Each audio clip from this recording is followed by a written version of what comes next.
Russia has lost everything. Everything. The war is lost. By Andrey Zubov. The war is lost.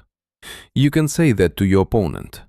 The war is already lost in all directions. It's lost on the battlefield. They didn't go anywhere. Not to Kharkiv, not to Kiev, especially not to Lviv. They didn't go anywhere. It's lost on the diplomatic level. All civilized countries have turned away from Russia. Just recently, Japan sent a large trench to help Ukraine. And as for Europe, I am not even talking. As for Trump, well, it's a strange phenomenon that the Americans themselves will probably be ashamed of later. But nevertheless, there is a very powerful movement in America in support of Ukraine, both in the Republican and Democratic parties, just in society. Russia, once a truly great power, a member of the G8, became a satellite of China, which is now a raw materials appendage of China. Its allies, it was on the threshold of NATO. In 2002, the issue of joining NATO was already being discussed very seriously, and the same Prime Minister Kasyanov was for joining NATO. And Putin said that it was possible, we should think about it. Well, now what NATO? Now the allies are North Korea, which journalists in Russia have also been poking fun at for so many years, about Kim Jong-un and so on. But it turned out that it wasn't worth poking fun at, that North Korean troops are fighting side by side with the Russians on the Ukrainian front. This is Iran with these crazy ayatollahs. It turned out that these crazy ayatollahs, they provide weapons and they are being used actively. And finally, China itself, which also, if we were delighted, then for its economic successes, but certainly not for its totalitarian system. And now China is the main pillar of the Putin regime and Putin's totalitarian system. So, naturally, Russia has suffered a humanitarian defeat.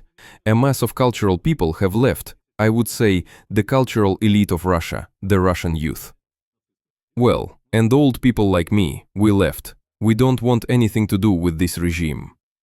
Russia has lost hundreds of thousands of its people, and with a low birth rate and a poor level of education, it's very sensitive. Russia has lost its culture, because the level of education has dropped sharply, and, as a matter of fact, Russia has lost everything. Everything. The war is lost. Our take Russia may be big, but it's not strong.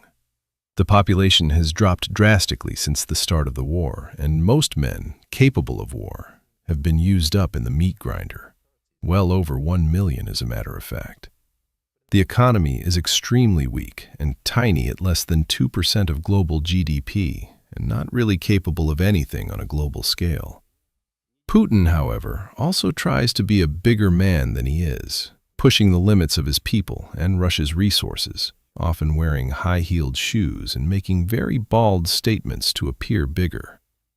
He craves for mutual respect from the big leaders of the world and only cares about staying in power for as long as he lives.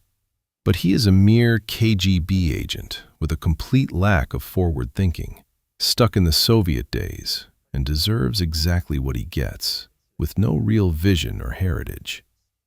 He should not, however, be discounted or ignored as a credible threat, because he is.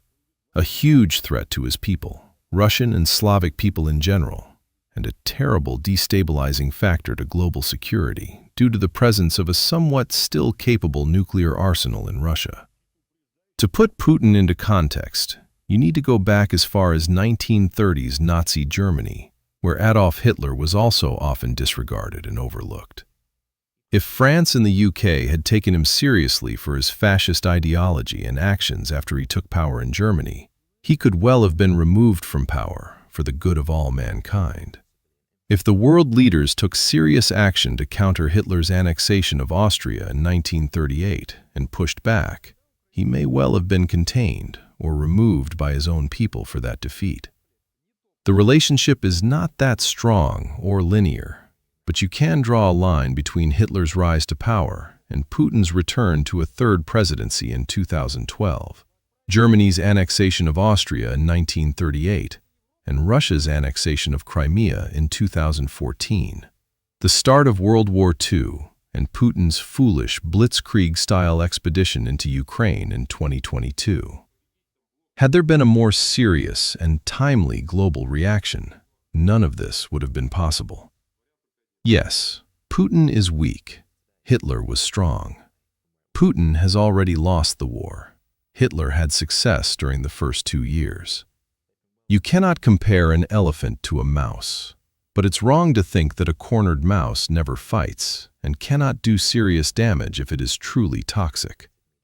Putin still has nuclear capability and the ability to mobilize more and more men as they descend into poverty due to the war. The time to act is long overdue.